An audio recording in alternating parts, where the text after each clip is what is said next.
At ito na nga guys, mainit-init pa. Asawa at kapatid ni VP Sara Duterte itinuturong drug lord ng mga sospek sa malaking warehouse ng drugs sa Davao City. At hindi naglalalayo yan dahil itong si Pulong ay malapit sa mga drug lord at hinihinala na nagdadala dito ng illegal polvoron. Kabilang na si Michael Yang, si Kenneth Dong, si Richard Chen. Sinong pamilyar sa magnetic lifter? Yung sa GMA Cavite na nawala. Nung una ay nasabat, tapos nawala. Pero wala nang balita doon. Ano na kaya ang nangyari doon? At may mga sabi-sabi na ito ay parang kay Pulong. At ngayon nga, itinuturo sila na drug lord daw. Pero sa bagay, may possibilities. Kasi sila lang naman, o mga Duterte lang naman ang malalapit dun sa mga drug lord na namayagpag dito sa Pilipinas. Kabilang na si Michael Yang na ginawang economic advisor ni Duterte. At malapit yan kay Pulong. Si Kenneth Dong, si Richard Chen, lahat yan ay mga kachokaran. Yes, kachokaran as in kaibigan hanggang dikit ni Pulong Duterte. At pag-usapan naman natin yung asawa, si Man Scarpio. Yes, Man Scarpio, the money man of the Davao Mafia.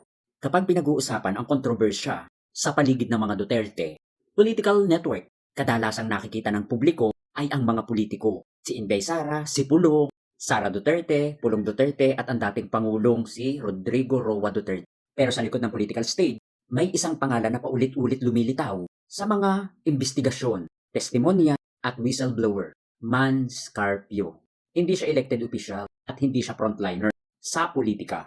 Pero napakaraming aligasyon, siya ang financial brain ng buong operasyon. Sa mga lumabas na impormasyon mula sa House Quad Committee, whistleblower at mga dating opisyal, gobyerno, isang malinaw na narrative ang nabubuo.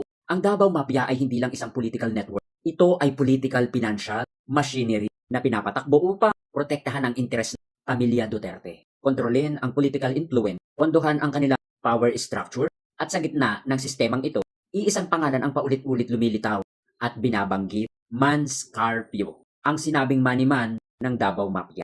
Sa mga ganitong usapin, hindi na bago. Pero ang malaking tanong, kada na lang mauungkat, ang pangalang Duterte, hindi nila sinasagot, bagkus gumagawa sila ng panibagong issue para matakpan yung mga katanungan na dapat ay sinasagot nila. At itong si Pulong Duterte at ang asawa ni VP Sara ay hindi na nakakapagtaka dito sa mga ganitong aligasyon na may kinalaman sa mga illegal polvoro.